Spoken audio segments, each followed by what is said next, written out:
माझ्या डेली रुटीनमध्ये जर काही छान होत असेल ना, ते म्हणजे सकाळी सकाळी स्वामींचं तारक मंत्र, डिटॉक्स वॉटर आणि चिमण्यांचा किलकिलाट. इतकं छान फ्रेश वाटते, काही बोलायचं काम नाही. सोबत आता सरूही सकाळला उठली होती. ती कधी लेट उठते पण कधी सकाळी सकाळला उठते. माझे कामं बाकी होते, थोड्या वेळ तिला घेऊन बसली. तिला घेऊन बसलं तर तिचं म्हणणं असते की मला थोडा वेळ घेऊन बस, मला पॅम्पर कर.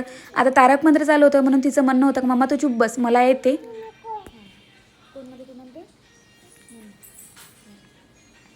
तिनेही थोडा वेळ ऐकलं आणि इतक्या सकाळी सकाळी म्हणजे मी पेपर वगैरे चेंज करायला घेतलं होतं. पटकन अशी साफसफाई काढली होती मी, कारण 2-3 दिवसापासून खूप पेपर खराब झाले होते.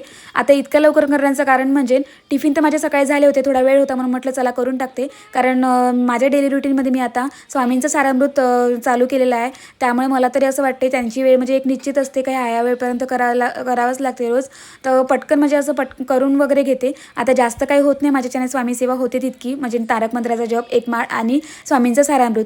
जितकं आपण सेवा करू तितकं तरी मला असं वाटते का आपल्याला तितकं फळ मिळते आणि स्वामी आपल्या पाठीशी राहते. म्हणून होईल तितकं मी प्रयत्न करत असते. नंतर काल दळण वगैरे आणलं होतं, ते वगैरे भरून घेतलं. आणि मला ह्या दळणावरून आठवते, ज्यावेळेस म्हणजे लहान होते त्यावेळेस माझा भाऊ आणि मी मस्त असं दळणासोबत खेळायचं, म्हणजे असं पूर्ण हात वगैरे टाकून असं हात वगैरे पांढरे करायचं. पण आता ते सगळं अजिबातच आवडत नाही. ते म्हणतात ना, लहानपण देगा देवा. याचं उदाहरण म्हणजे माझ्या सरूकडे बघून मला तरी असं वाटते, म्हणजे लहान असल्यानं तर अजिबातच कशाचं टेन्शन राहत नाही. कोणी आपल्याला काय म्हणेल काय नाही, काय आणायचं आहे घ्यायचं आहे, कशाचंही टेन्शन राहत नाही. नो टेन्शन, मस्त खायचं प्यायचं राहायचं. आता सरूच्या मागे काही दिवसानंतर थोडे टेन्शन चालू होणार, म्हणजे ती स्कूलमध्ये जाणार आहे. कालच्या लॉगमध्ये मला सांगितलं होतं मी.